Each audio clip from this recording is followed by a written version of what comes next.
Berikannya adalah presiden, lebih yakin lagi. Nah, kata Allah, aku ini adalah Tuhannya presiden dan Tuhannya raja-raja dan Tuhannya semua dirut BUMN.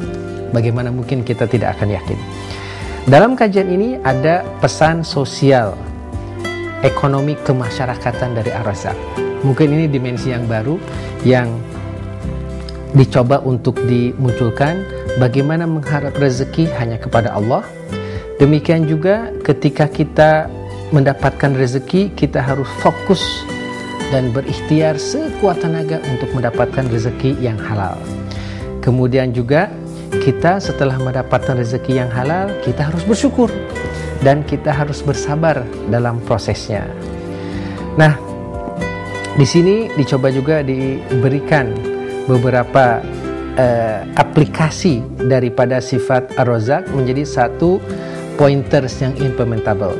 Nah, pamungkas saya mencoba untuk memberikan ilustrasi bahwa Ar-Razzaq itu adalah sifat Allah Subhanahu wa taala, tetapi kita sebagai makhluknya harus mengadopsi sifat ini dalam tataran kita sebagai manusia.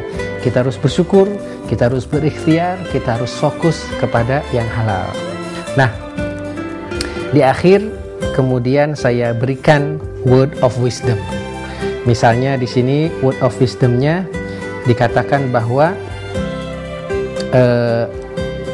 laziness sebagai satu penyakit masyarakat. Di akhir saya berikan word of wisdom. Di antara word of wisdom yang ada di sini adalah laziness is approaching to those who move slowly. Laziness is approaching those who move slowly. Atau gini aja, word of wisdom yang saya munculkan dalam kesempatan ini diantaranya adalah poverty is approaching those who are lazy. Kemiskinan akan menghinggapi siapa-siapa orang yang malas, siapa-siapa yang bergerak lamban, siapa-siapa yang tidak percaya kepada Allah Ar-Razzaq dan dia seolah-olah bertawakal, yang negatif tidak mau berikhtiar, kurang berjihad dan kurang berjuang dalam mencari rezeki. Selamat mempelajari Ar-Razzaq. Mudah-mudahan kita semua diberi rezeki oleh Allah Subhanahu wa taala, rezeki yang berlimpah dan barokah. Billahi taufiq wa hidayah. Wassalamualaikum warahmatullahi wabarakatuh. Assalamualaikum warahmatullahi wabarakatuh. Subhanallah, ekonomi Islam sekarang berkembang sangat pesat. Bukan hanya saja di dunia perbankan, tetapi ekonomi syariah atau ekonomi Islam sudah masuk ke kampus-kampus, sudah masuk ke dunia percetakan buku ensiklopedi. Ekonomi Islam juga masuk ke dalam pembuatan sinetron dan film serta sketsa-sketsa di multimedia. Bahkan ekonomi Islam masuk ke dalam industri kecantikan, industri obat-obatan, dan industri-industri yang lain. Rasanya sudah selayaknya kita mempelajari ekonomi Islam dengan lebih sistematis. Nah, dalam kesempatan ini saya ingin mengajak Bapak Ibu sekalian untuk mendalami pengantar dan konsep-konsep dasar ekonomi dalam Islam. Ternyata ekonomi dalam Islam itu harus memiliki tujuan yang jelas atau al-falah fid dunya wal akhirah. Demikian juga harus membedakan antara needs dengan wants. Needs itu adalah kebutuhan, sementara wants itu adalah keinginan-keinginan. Kebutuhan kita bisa terbatas, kebutuhan makanan, kebutuhan minuman, kebutuhan akan komunikasi, itu ada batasnya. Tetapi jikalau wants, keinginan-keinginan, itu unlimited.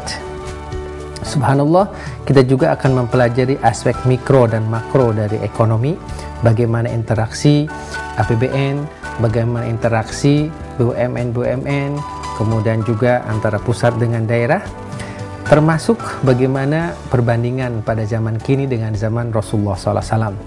Kita juga akan masuk ke dalam maqasid asy-syariah yang terdiri dari ad-din, an-nafs, al-aql, an-nasl, serta al-mal.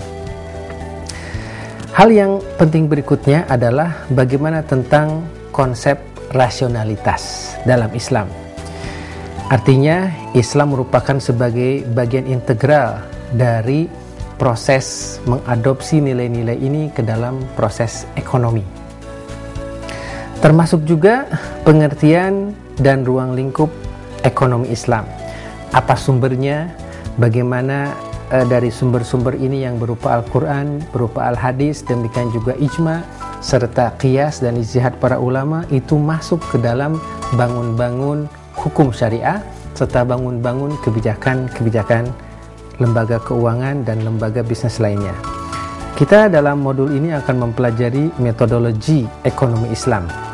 Bagaimana konsep rasionalitas, bagaimana etika, bagaimana kerangka metodologinya, bagaimana juga metodologi ilmu alam dan ilmu sosial dibandingkan dengan ekonomi. Nah, kita akan mempelajari karakteristik sistem ekonomi Islam. Dan tidak kalah pentingnya, ada karakteristik sistem dalam ekonomi Islam dan hal-hal yang berkaitan dengan mengakui kepemilikan individu terhadap aset dan modal, mengakui mekanisme pasar dan harga, kemudian mempelajari kompetisi para pelaku di pasar.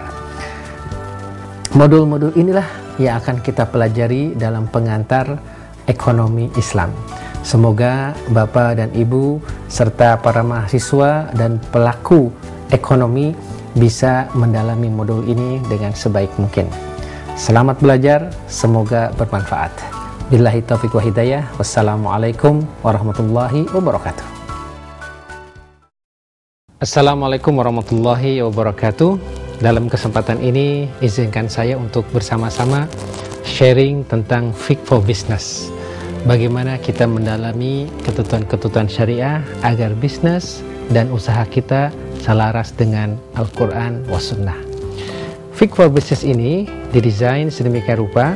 Jadi kalau kita lihat di sini adalah satu mata kuliah yang memang dirancang untuk memungkinkan kita melihat dengan lebih dekat bagaimana ketentuan-ketentuan syariah yang ada dalam Al-Quran dan Al-Hadis yang berkaitan dengan babul muamalat.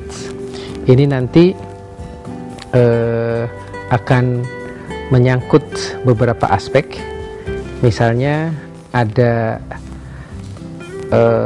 introduction course, demikian juga ada Islam sebagai pedoman hidup manusia atau Islam kanidhamul haya. Demikian juga bagaimana perbedaan antara syariah, akidah dan akhlak sebagai tiga komponen utama yang membentuk Islam.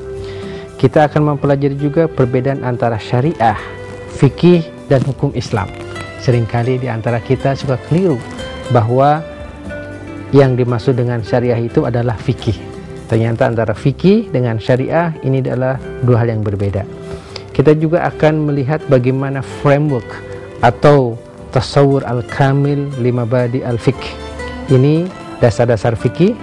Demikian juga kita akan mempelajari mazhab-mazhab fikih serta keperluan ijtihad di sepanjang masa. Ini merupakan topik basic 7 dari kurang lebih sekitar 20 bahan yang akan kita pelajari dalam Fiqh for Business. Sebagai satu contoh, kita akan melihat lebih details Fiqh for Business ini. Misalnya untuk mata kuliah yang pertama, kita ingin masuk Islam sebagai way of life, Islam sebagai pedoman hidup kita. Nah, di sini ada bagaimana kesempurnaan syariat Islam, problematika umat Islam, sikap umat Islam terhadap syariah, totalitas sebagai muslim, dan keistimewaan syariat Islam. Di bawahnya ada penjelasan. Jadi di atas adalah poin-poin, sementara di bawah ada penjelasan. Nanti jikalau ini sudah selesai, kita pun bisa pindah ke topik-topik yang lain atau masuk lebih dalam untuk topik-topik tertentu. Nah, kecepatan kita misalnya ini antara akidah, syariah, dan akhlak. Di sini ada komponen utama ajaran Islam, pengertian akidah, syariah, dan akhlak, serta hubungan antara syariah, akhlak, dan akidah. Di atas adalah topik utama, sementara di bawah ini adalah penjelasannya. Satu demi satu, demikian juga kaidah-kaidah dari Quran, kaidah-kaidah dari Al-Hadis, serta penjelasan ulama dijelaskan secara rinci di sini. Ini semua bisa di-download. Ini semua bisa di-copy setelah kita menyelesaikan administrasinya. Harapan kami selaku providers bisa menjadikan proses learning ini terasa mudah dan bisa kita aplikasikan dalam kehidupan bisnis dan usaha kita sehari-hari. Semoga kita dijadikan insan yang berikhtiar tetapi tetap istiqomah dengan syariah. Kita bisa berikhtiar dan penuh dengan keberkahan. Selamat belajar, semoga diberkahi oleh Allah Subhanahu wa taala. Billahi taufiq wa hidayah.